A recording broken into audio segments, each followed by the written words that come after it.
읽겠습니다. 창세기 26장 1절에서 11절 말씀입니다.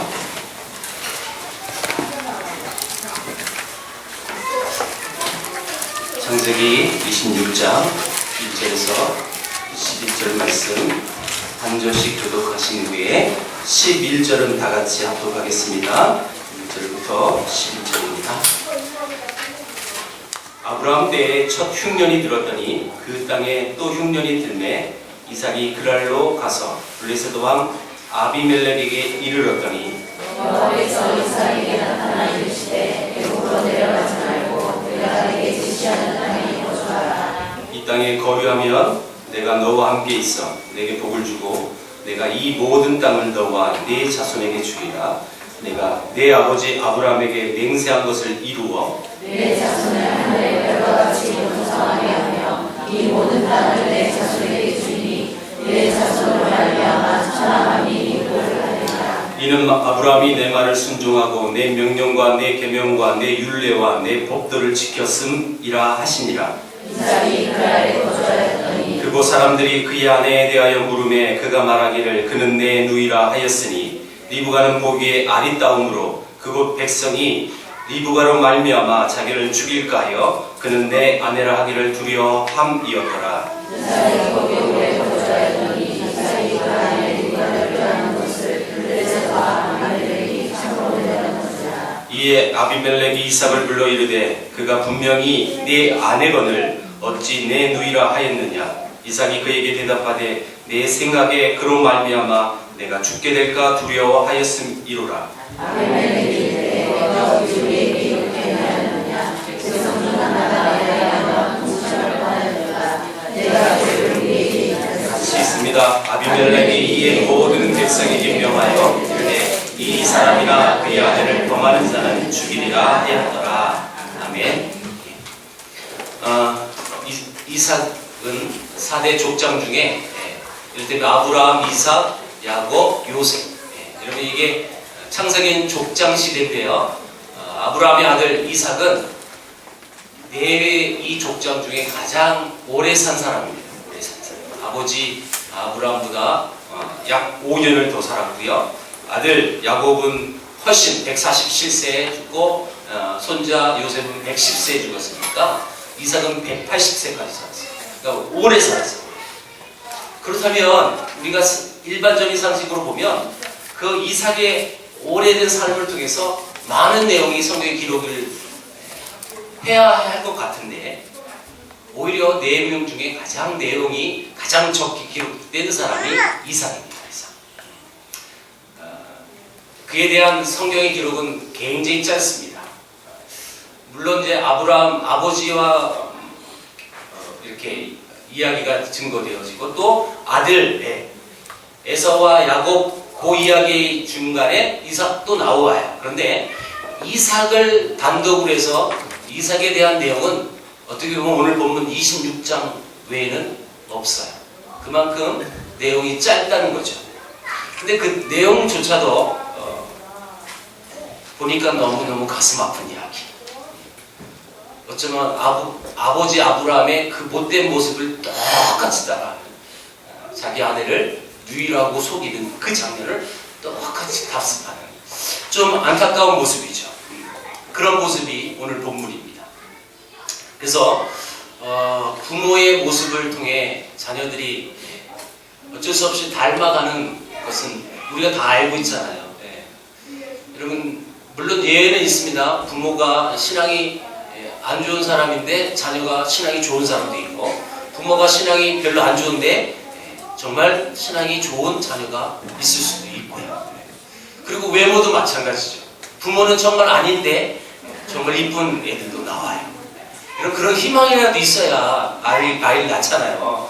그런 희망 없으면 어떻게 나와요? 그렇죠? 돈 들이면 돼요.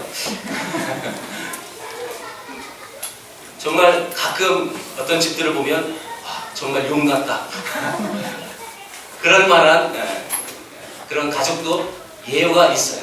여러분 그런 예외가 있으니까 여러분 기대함이 있는 거고 사실은. 자, 그러면 어찌됐건 자녀들은 부모를 닮게 되어 있어요. 외모는 누굴 보면 너 아빠가 누군지 알겠다라고 말을 할 정도로 우리가 그렇게 닮은 그런 자손들이 우리 교회 안에도 많잖아요. 그쵸? 제가 굳이 얘기하지 않을게요. 예, 딱 보면 누구 자식이에요. 그쵸? 예전에 저도 그랬어요. 예, 우리 둘째 하영이를 보면 니네 아빠가 이종훈이냐? 이렇게 물어봐요. 예, 실제로 그랬어요. 예, 하영이는 그걸 가장 기분 나빠했어요. 어쩔 수 없는 거죠. 예, 내 자식인데 지가 안 닮고 싶어 한다고 해도 여러분 그게 배워져요. 그건 우리의 의지와 상관없는 거예요. 자동적으로 배워져요. 그대로 답습해요. 어찌 보면 신앙이란 부분 속에서도 아마도 100%는 아니지만 100%면 그러면 안 돼요. 실제로. 여러분들처럼 그렇게 신앙이 좋은 사람들만 다 있는 게 아니잖아요. 반어법이에요. 혹여 우리의 신앙이 별론데 내 자식은 신앙이 좋을 수 있어야 되잖아요. 그쵸? 꼭 똑같은 엄마 아빠 똑같이 닮아서 똑같이 그 짓 하면 우리는 희망이 없어요. 사실 희망이라도 있어야 되잖아요. 100%는 아니에요. 오해를 하지 마십시오. 100%는 아니지만 거의 흡사해요. 거의라는 거예요. 많이요. 많은 부모의 그 성향이 자식들에게도 그대로 그 성향이 나타나요. 우리의 육체의 모습도 그렇죠. 생긴 거 외모도 그렇지만 우리 가족력이라는 거 들어봤잖아요. 가족에 이런 병에 가족력이 있으면 그 자녀도 어쩔 수 없어요. 그 가정에서 태어났기 때문에 그건 어쩔 수가 없는 부분이죠. 그럼 이런 근거로 어쩔 수 없이 자녀는 부모를 닮아가요. 여러분, 특히 가정에서 아이들은 아직 자신들의 의식이 깨어나기 전에 어머니와 또 아버지로부터 많은 영향을 받으면서 자랄 수밖에 없어요. 그래서 닮아가는 거죠. 이런 부모의 영향력은 자녀들의 인생에 지울 수 없는 흔적을 남기게 됩니다.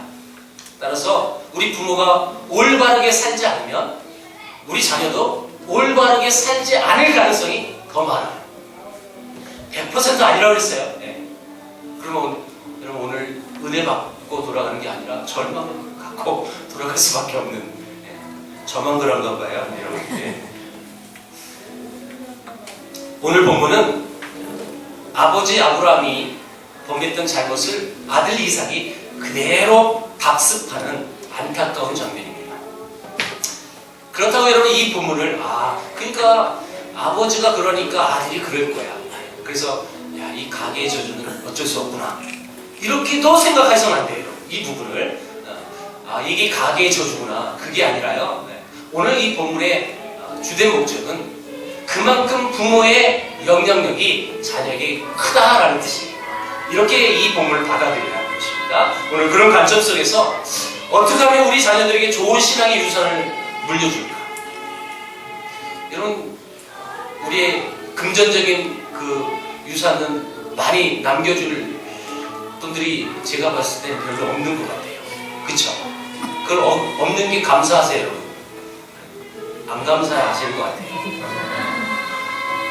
근데 정말 여러분들이 아름답게 하나님 앞에 예배하고 하나님을 믿는 그 신앙의 유산은 여러분 반드시 우리 자녀들에게 유산으로 남겨주기를 축원드립니다. 오늘 본문 보면서 내가 어떤 것을 우리 자손들에게 남겨줘야 하고 또 어떤 것은 대물림하지 않아야 되겠다라는 그런 의식 속에 오늘 이 말씀을 좀 봤으면 좋겠습니다. 1절 보십시오. 자, 1절에 아브라함 때에 첫 흉년이 들었더니 그 땅에 또 흉년이 들매 이삭이 그랄로 가서 자, 아버지 아브라함 때에 큰 흉년이 있었어요. 그래서 아버지 아브라함은 애굽으로 그 흉년을 피해서 갔습니다. 그래서 그 애굽에서 자기 아내를 누이라고 속였어요. 먼저. 그리고 먼 날 또 나중에 그랄 땅에 아브라함 아브라함이 그랄 땅에 흉년 때문에 간 건 아니지만 성경 보니까 이삭을 갔다라고 표현했어요. 이삭. 나중에 아버지가 아브라함이 그랄 땅에 이삭을 갔어요. 근데 거기서도 아버지 아브라함이 두 번째 자기 아내를 누이라고 속였습니다. 첫 번째 애굽에 갔을 땐 흉년 때문에 가서 속인 거고, 두 번째는 그랄 땅에 이사 가서 또 아내를 누이라고 속였어요. 자, 오늘 보면 이 이삭은 또 흉년이 들었어요. 그래서 그랄 땅에 갔다라고 본문이 있게 됩니다. 자, 이 팔레스타인 이 지역은 여러분 흉년이 많은 지역일 수밖에 없습니다. 비가 많은 지역이 아니기 때문에 비가 조금만 안 오면 여러분 곡식이 열매 맺지 못합니다. 그래서 이 땅은 많은 흉년이 있었지만 특별히 아브라함 때의 첫 흉년이 들고, 그리고 약 100여 년이 지난 뒤에 이삭 때도 흉년이 들었다. 많은 흉년이 있었지만 특별히 이런 흉년은 다른 흉년보다 더 큰, 그 상태가 심각한 그런 흉년이라는 거예요. 이번에 이제 필리핀에 강력한 태풍이 불었듯이 이건 엄청난 태풍이잖아요. 사상 초유의 세계 최고의 바람 세기로 여러분 태풍이 강퇴했어요. 이런 것처럼 특별한 흉년이 있었어요. 그 다음에 또 다음에 나오는 흉년이 뭐냐면 야곱 때 있었던 흉년. 야곱 때 흉년이 일어나니까 어떻게 됐어요? 하나님이 약속하셨던 이스라엘 백성들이 애굽에 가서 거기서 큰 민족을 이루고 400년 뒤에 오게끔 하시려고 그 45장에 나오는 흉년은 그런 의미를 갖고 있는 흉년이에요. 그러니까 여러분 이 창세기에서 큰 흉년이 3번 나와요. 그 중에 오늘 두 번째, 그랄로 갔습니다. 아버지도 그랄에 약 간지는 80여 년 전, 역사로 따져보니까 그렇더라고요. 아버지가 그랄로 이사 갔을 때는 이삭이 흉년 맞기 전에 약에 약 80여 년 전. 똑같이 그랄로 갔지만 가는 목적은 달랐습니다. 근데 거기서 행해진 일들은 똑같습니다. 똑같이 아내를 누이라고 속입니다. 여러분 아브라함이 창세기 20장에 그랄에 갔던 상황을 잘 표기해놨습니다. 그때는 아직 이삭이 태어나기 전입니다. 이삭이 태어나기 전에 아버지 아브라함은 이 그랄에 가서 아비멜렉 왕을 만나요. 근데 오늘 본문 보니까 아들 이삭도 블레셋에 가서 아비멜렉을 또 만나요. 이런 동일 인물은 아닐 것이라고 추측하는데, 그런데 왜 아비멜렉이라고 했느냐? 이게 또 궁금하잖아요. 이런 거죠. 애굽의 왕, 그 왕을 여러분 자자손손 바로라고 불러요. 바로. 그 파라오. 여러분 이 바로라고 불려지는 건 다 그 왕을 호칭하는 거죠. 할아버지도 바로, 손자도 바로, 다 바로. 여러분 그런 의미의 아비멜렉이라고 우리가 통상적으로 보면 될 것입니다. 어쨌든 80여 년 전에 아브라함은 이 땅에서 자기 아내를 누이라고 속여서 그 아비멜렉, 그 블레셋 왕, 여러분 이 이방 민족의 왕에게 홀에게 혼이 나요. 왜 너 아내인데 누이라고 속였어? 굉장히 이를테면 깨지는 거예요. 하나님을 믿는 하나님의 백성이 하나님을 모르는 백성에게 오히려 비윤리적이다, 비도덕적이다 하고 손가락질 당합니다. 이게 얼마나 여러분 부끄러운 일입니까? 최근에 또 뉴스에 나오는 모 목사님이 교회 장로들로부터 고소당해서 배임 행위, 여자 문제, 또 얼마나 훌륭하게 사역을 잘했어요. 또 여전히 세상의 지탄을 받는 그 대목이 나오고, 이런 얘기 들어보면 너무너무 부끄러워요. 사실 바로 이런 모습이죠. 지금 이 아브라함이 그 옛날 아내를 누이라고 속여서 많은 이방 민족의 왕으로부터 손가락질 책망당하는 거예요. 여러분 이 당시 상황이 무슨 상황이었느냐면, 하나님께서 아직 자식이 없는 아브라함과 사라에게 약속하셨어요. 반드시 사라의 몸으로 아들을 줄 것이라고. 여러분 그 전에 아들이 없으니까 자기 의식대로 이스마엘을 낳게 했잖아요. 근데 분명히 말씀하십니다. 사라의 몸에서 태어나다. 그 약속의 말씀을 여러분 아브라함이 분명히 하신 이후에 아브라함이 이 거짓말을 한 거예요. 그럼 뭐냐?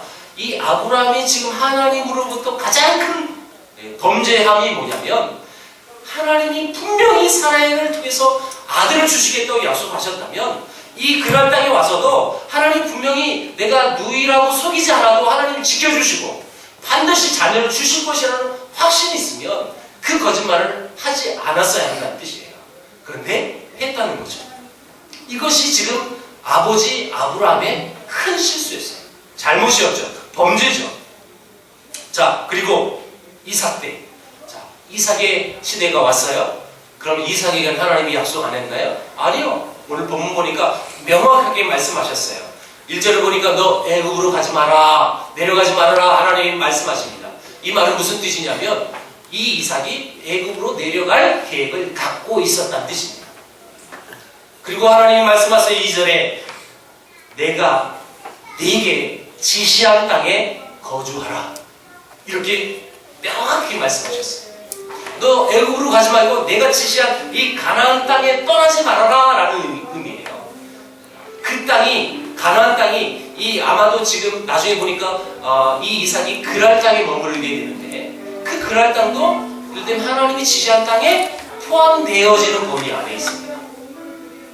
그리고 하나님이 3절에 못을 박습니다. 여러분 3절 읽어봅니다. 다같이 3절 시작. 이 땅에 거류하면 내가 너와 함께 있어 네게 복을 주고 내가 이 모든 땅을 너와 네 자손에게 주리라. 내가 내 아버지 아브라함에게 맹세한 것을 이루어. 지금 이 땅에 거류하면 내가 너와 함께 있어서 복을 주고 이 모든 땅을 너하고 네 자손에게 다 줄 거야. 네 아버지가 내게 아름답게 했던 것처럼 너도 그러면 이 모든 것 줄 거야 라고 말합니다. 그랄이라는 지역은 아마도 이 팔레스타인 이 지역에서 비교적 농사가 잘 됐던 지역이었던 것 같습니다. 그랄 땅이라는 것은 블레셋, 우리는 블레셋이 더 여러분 익숙하죠. 블레셋. 이 블레셋 땅 중에 한 땅인데 지난 수요일 예배 시간에도 이게 나왔어요. 수요일에 우리 반 이상은 또 참석을 못했으니까 다시 부연 설명을 할게요. 하나님이 엘리사 선지자에게 이 이스라엘 땅에 7년의 기근이 있을 것이다 라고 말씀하셔요. 그래서 이 7년 기근이 있을 것을 알고 엘리사가 그 다음 행동한 게 뭐냐면 수넴 여인이라는 사람에게 찾아가요. 네. 이 사람은 이름도 없어요. 그냥 수넴 땅에 살았던 여자라서 수넴 여인이라고 불러요. 근데 이 수넴 여인은 조금 이렇게 부유한 사람이었고요. 엘리사가 늘 자기 집 앞을 지나갈 때 그 엘리사 하나님의 사람이 우리 집에 거처를 만들어서 편안히 쉬고 그리고 책상도 만들면서 말씀도 연구하고 그런 아름다운 장소를 이 여인은 만들어 줬어요.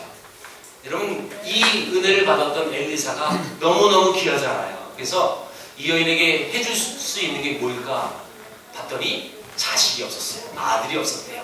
근데 성경에 보니까 남편은 나이가 많았다라고 표현이 되어 있어요. 그러니까 여러분 자식이 있을 희망이 없다라는 뜻이에요. 이것은 자, 그때 엘리사는 그 여인에게 아들이 있을 것이다. 내년 이맘쯤에. 그리고 그 여인 믿지 않았지만 실제로 아들이 생겼어요. 그리고 몇 년 뒤에 그 아들이 죽어요. 그때 이 여인은 불만으로 여러분 가득 차서 왜 내가 아들 구하지도 않았는데 왜 아들 줘서 왜 죽였느냐 이렇게 당당하게 따져 묻지는 않아요. 이를테면 그 죽은 아들도 엘리사가 하나님께 간절히 기도함으로써 살려주죠.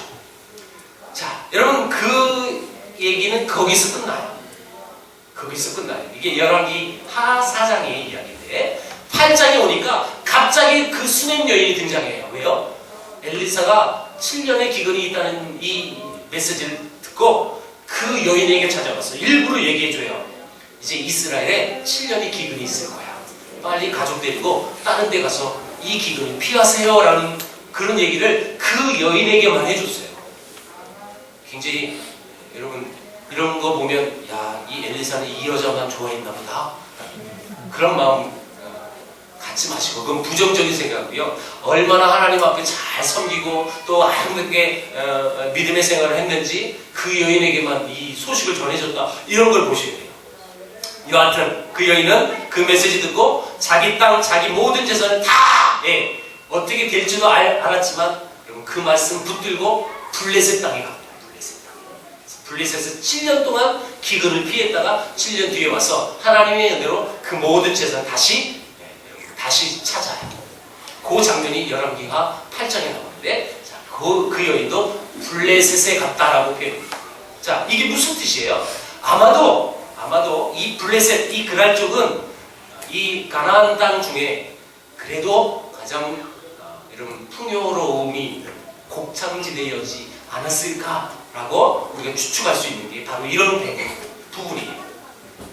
그래서 지금 이 이삭이 그랄 땅에 거주했다라는 뜻이고요. 자, 하나님은 창세기 15장에 이렇게 말씀하셨습니다. 이스라엘 백성들이 애굽으로 내려가서 약 400년 뒤에 큰 민족을 이루어 가나안 땅에 다시 들어올 것이라는 이 메시지를 정확히 예언하셨습니다. 그런데 이삭이 기근이, 이 흉년이 드니까 애굽으로 내려가려고 했어요. 그러니까 하나님은 아직 애굽으로 내려갈 때가 안 됐거든요.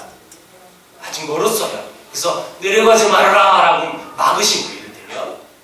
그래서 이런 이 예언의 성취가 언제 이루어집니까? 이삭의 아들 야곱의 말년 때 이루어지는 거예요. 그렇죠? 그래서 큰 흉년이 나서 가나안에서 애굽으로 피신하고, 그래서 400년 동안 큰 민족을 이루고 출애굽하는 거예요.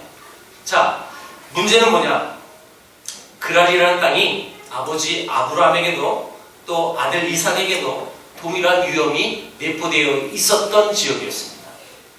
무엇이요? 아마도 이 지역은 성문화가 대단히 문란했었을 것 같습니다. 왜요? 아브라함과 이삭 동일하게 그 땅에 가서 내 아내를 누이라고 속인 이유는 내 아내가 너무 이뻐가지고, 그래서 그 아내를 다른 남자가 취하려면 나를 죽여야 하니까 내가 죽을까봐 그 여자를 내 누이라고 속인 거예요. 이 말은요, 실제로 그것이 없었는데도 불구하고 가상하여 아브라함과 이삭이 생각해서 그렇게 꾸며낸 얘기가 아니라 실제로 그 문화가 그런 문화였다는 거예요.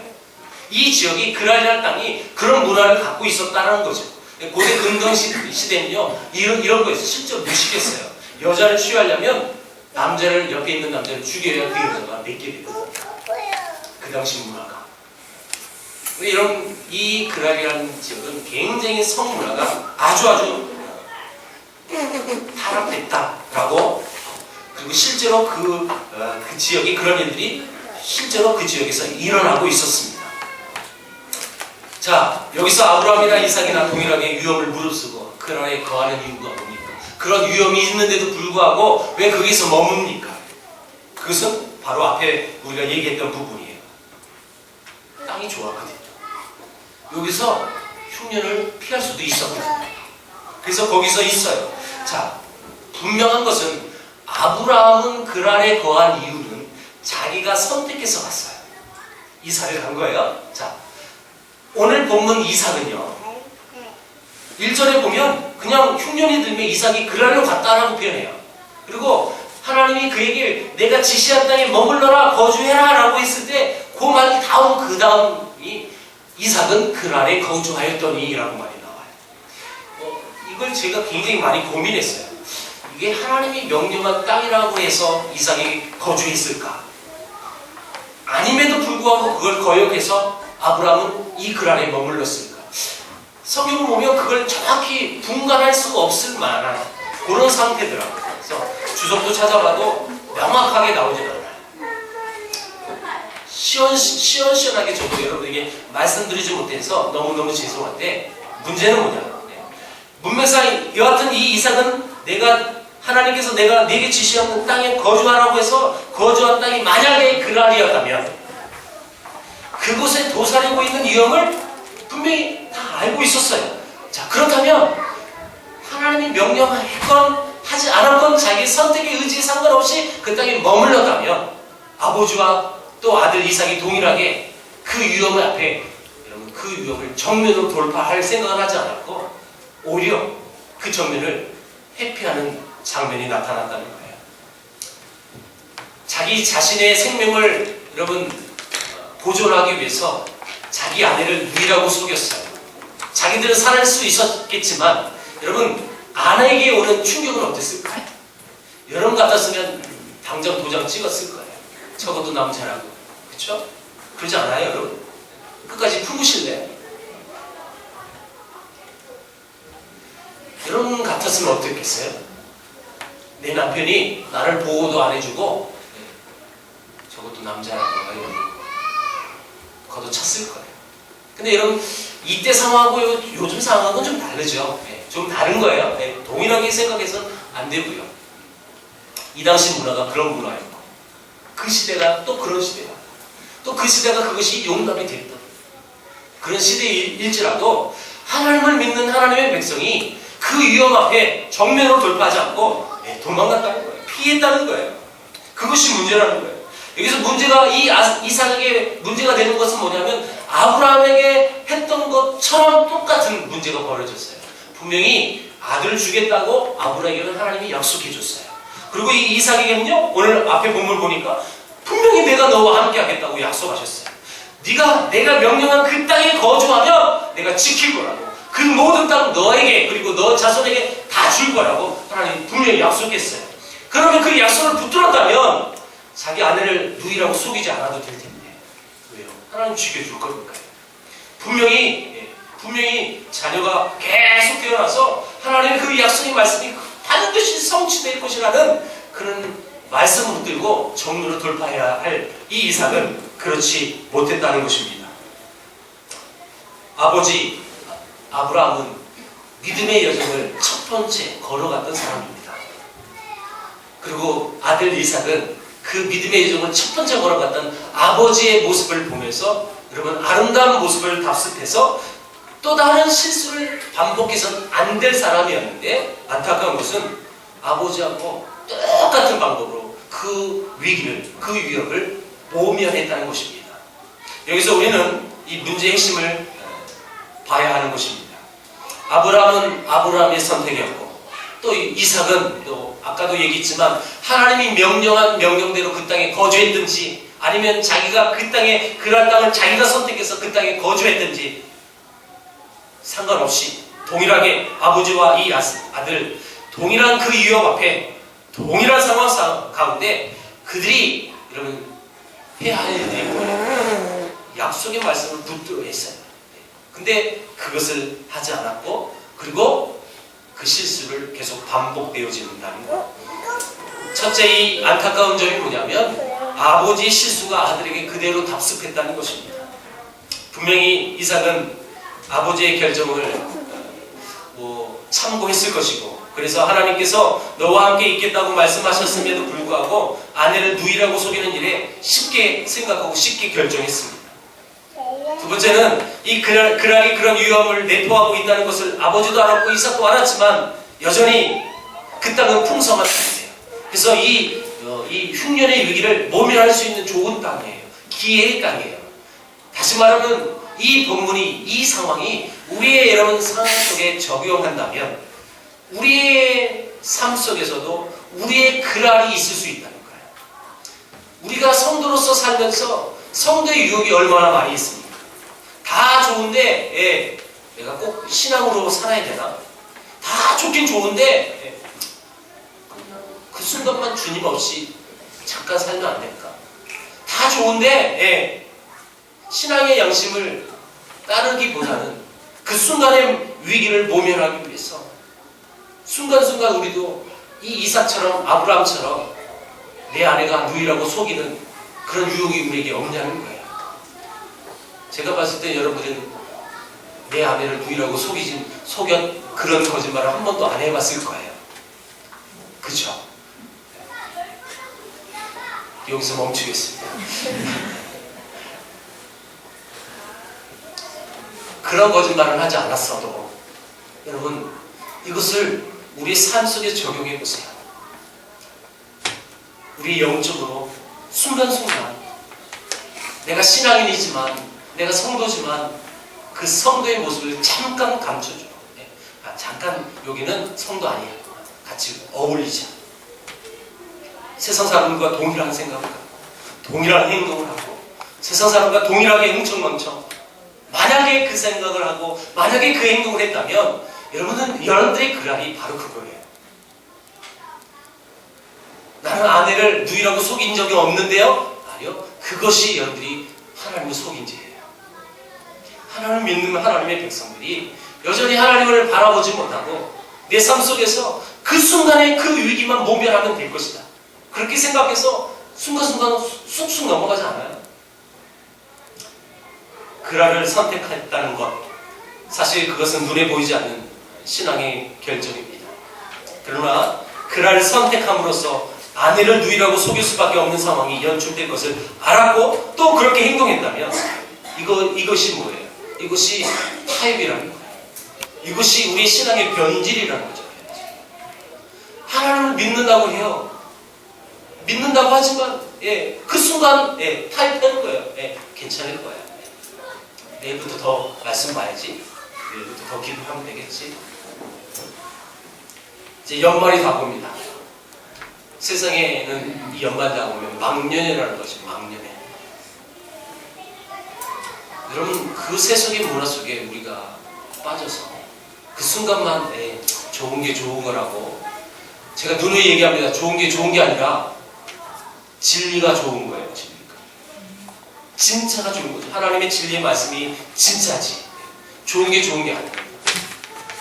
그렇게 타협하고 그렇게 우리 신앙을 변질시키며 여러분 우리의 신앙의 삶을 영위하지 마십시오. 우리는 우리 생활에 이런 연약함이 많이 있다는 것을 인정해야 합니다. 우리의 삶 속에서 내가 생각지도 못한 그런 여러분 그랄 땅이 얼마나 많은지 그것을 우리가 인정하고 우리의 연약함을 인정하고 그 하나님 앞에 겸손히 무릎 꿇고 하나님 내가 다시는 타협하지 않고 하나님 내가 다시는 변질을 하는 그런 신앙이 되지 않겠습니다 라고 고백을 해야 하는 것입니다. 문제는 뭐예요? 여러분 아브라함과 이삭이 왜 그런 거짓말을 했냐는 거예요. 그 근본적인 이유는 단 한 가지예요. 두려움이에요. 무슨 두려움이요? 죽을까 봐.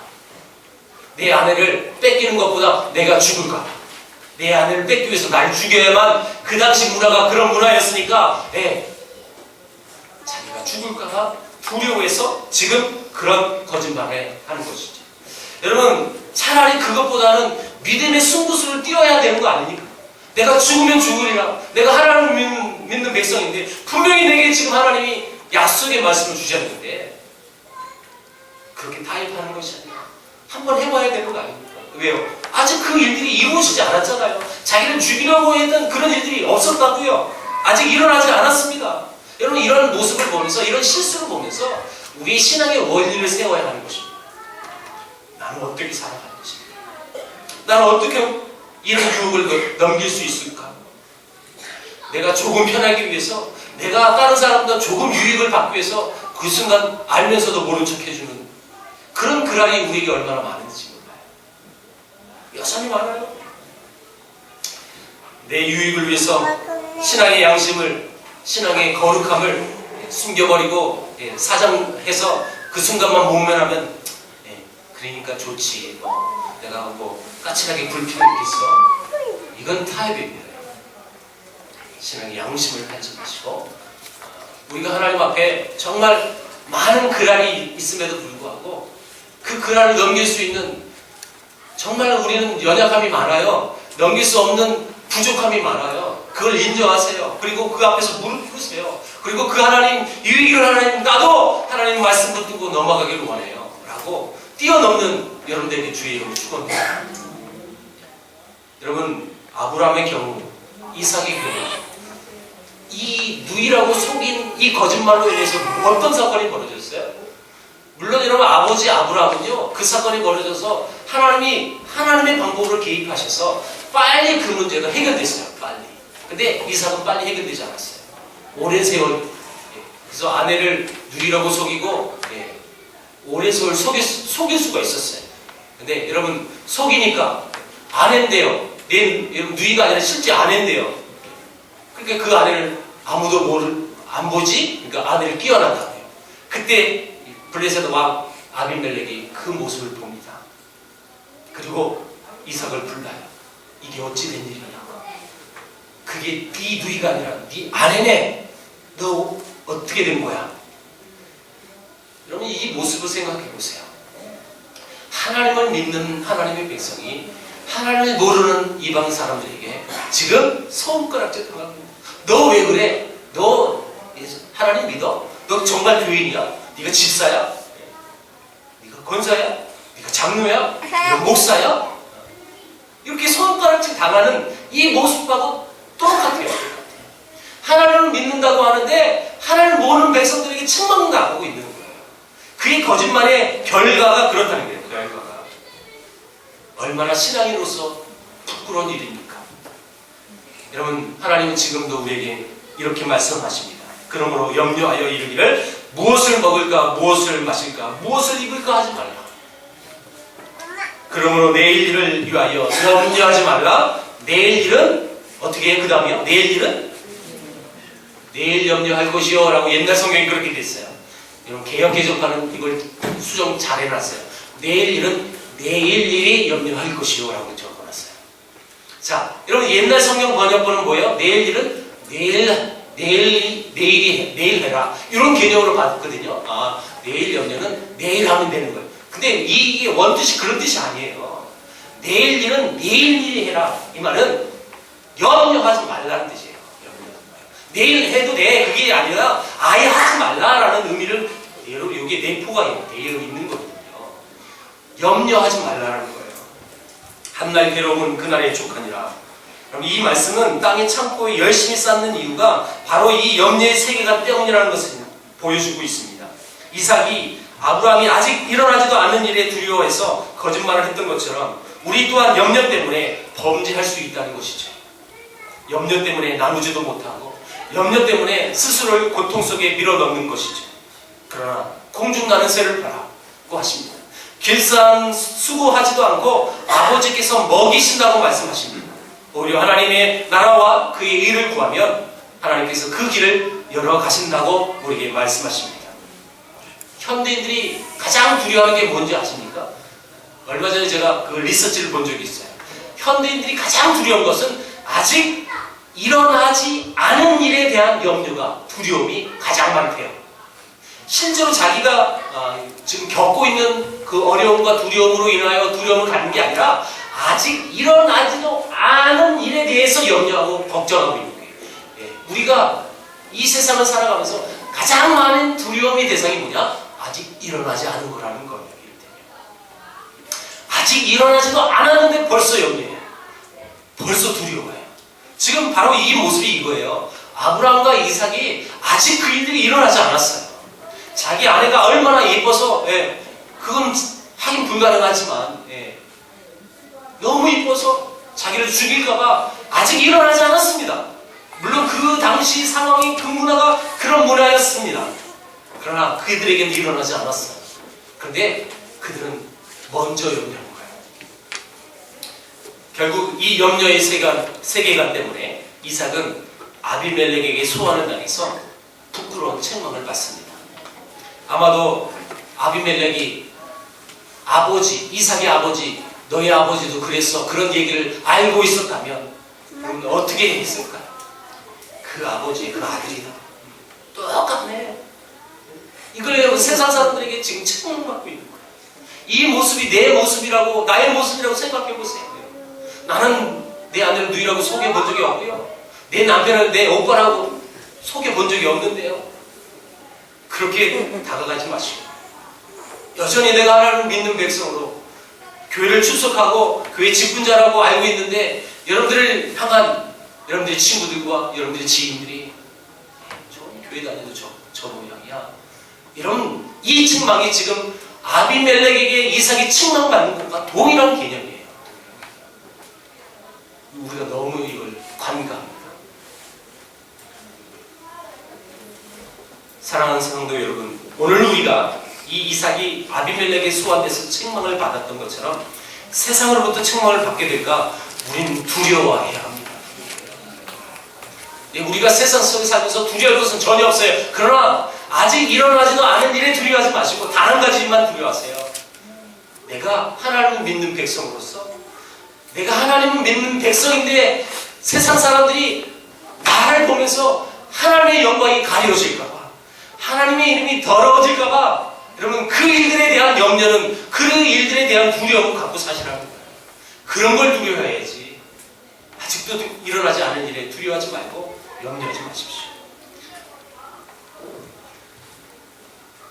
아직 일어나지 않은 일에 염려하느라고 지금 내가 당장 지켜야 할 그 신앙의 순결, 신앙의 거룩함, 그 모든 것을 여러분 내동댕이 치고 그냥 난 계속 염려할래, 난 계속 두려워할래, 그러지 마시고 지금 당장 우리가 할 것은 이 신앙의 거룩함을 지켜야 합니다.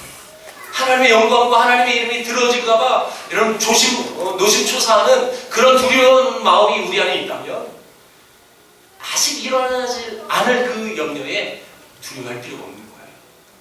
더 당당해질 수 있죠. 말씀 맺겠습니다. 우리가 오늘날 이 세대를 살아가면서 우리도 아브라함과 이삭처럼 가질 수 있는 연약함에 대해서 우리는 인정해야 합니다. 우리는 뭐 아브라함과 이삭하고 다른 사람이에요. 똑같은 사람이에요. 똑같은 위협 속에 똑같은 범죄를 또 저지르는 거예요. 하나님 앞에 나의 연약함과 나의 부족함을 내어놓고, 그래서 더욱더 하나님 앞에 제가 무릎을 꿇어야겠습니다. 하나님, 제가 더욱더 주만 바라보고 주님을 의지하면서 세상에 대한 염려와 두려움을 갖고 있는 것이 아니라 아직 일어나지도 않은 그 일에 내가 먼저 선수쳐서 염려하는 것이 아니라 정말 하나님, 내가 연약합니다, 부족합니다, 그러니까 하나님만 지켜주십시오, 더욱더 하나님 앞에 매달리는 그런 모습이 있다면 아마도 아브라함과 이삭처럼 세상 사람들에게 책망받지는 않을 거예요. 사랑하는 성도 여러분, 우리 가정의 연약함이 우리 후대에 답습되지 않도록 우리 노력해야 합니다. 가게의 저주를 끊어라, 그런 말 하지 마시고요. 정말 하나님을 믿는 백성으로서 내가 거룩함을 지키려고 했으면 자동적으로 여러분 그 이후는 축복의 세대가 되는 거예요. 일부러 가게의 저주 생각 안 해도 돼요. 온전히 그 아름답게 하나님 말씀을 붙들고 살면 자손들은 그 선한 영향력을 받고 살아갈 수 있는 거예요. 제가 이번에 통영에 부흥회하고 왔잖아요. 몇 명의 장로님들과 교제합니다. 이제 제가 저녁마다 이렇게 같이 대접해줘서 밥을 먹고요. 여러분, 밥 먹어서 뭐 하겠어요? 얘기해야 되잖아요. 얘기하는데 제가 이런 걸 느꼈어요. 장로님 자녀들 중에 아주 사회적으로도 출세하고 또 교회에서도 잘 열심히 교회를 섬기고 신앙생활 잘하는 장로님은 그 자녀를 마음껏 얘기할 수가 있더라고요. 그렇지 않은 장로님도 있어요. 그런 장로님은 그 자녀 얘기 나오면 뭔 말 할까요? 할 말이 없는 거예요. 할 말이 없어요. 기껏 자랑하는 게 뭐냐 봤더니 무슨 차 탄다고 그 얘기 하더라고요. 좋은 차 타고 다녀서 고속도로에 사고 안 나서 살았다고. 난 그 모습 보면서 좀 가슴이 아팠어요. 물론 여러분, 그 장로님이 그 자녀에게 너 나처럼 신앙생활 잘 하지 말고 그냥 멋대로 살아라, 그렇게 가르치진 않았을 거예요. 근데 확연히 드러나요. 처음 보는 사람들하고 대화하는데 확연히 드러나요. 자녀가 부모의 신앙을 그대로 답습해서 신앙이 잘 세워진 그 부모는 자기가 자랑 안 하고 옆에서 자랑해 주는 거예요.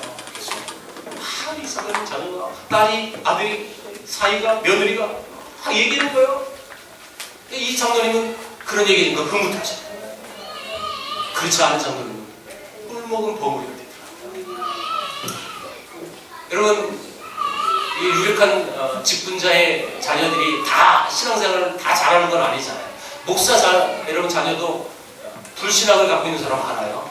실제로 장로 자녀도 그렇고. 여러분, 그 부모 세대하고 이 자녀 세대 그대로 신앙을 그대로 따라갔으면 얼마나 좋겠습니까만은 다 그렇지 않아요. 다만 우리가 100% 우리 신앙을 우리 자녀가 따라올 수 없을지라도 그들이 아름답게 신앙생활을 할 수 있도록 우리가 그 길을 열어줘야 한다는 거죠. 범죄하지 않고 어려움이 닥쳤을 때 그 위기만 순간 얍삽함으로 순간의 위기를 모면하는 모습을 자녀에게 보여주는 게 아니라 정면 돌파해서, 때로는 그렇게 정면 돌파해서 넘어지고 자빠지는 그런 일이 있을지라도 그럼에도 난 하나님만 의지한다는 그 모습을 보여준다면 자녀들이 그 신앙을 반드시 보고 배울 것입니다. 우리가 그런 아름다운 이 신앙의 유산을 우리 자녀들에게 대물림하고, 또한 우리 자녀들은 여러분들이 시각으로 봤을 때 우리 부모님은 이런 신앙은 별로다라고 생각하면 그건 가감히 버리십시오. 그건 따르지 마시고 여러분들이 부모님의 좋은 신앙만 캐치하십시오. 그러면 여러분, 우리 세계를 품은 교회 안에 이런 아름다운 신앙의 명문 가족이 많이 일어나게 주의 이름으로 축원드립니다. 기도하겠습니다. 하나님 감사합니다.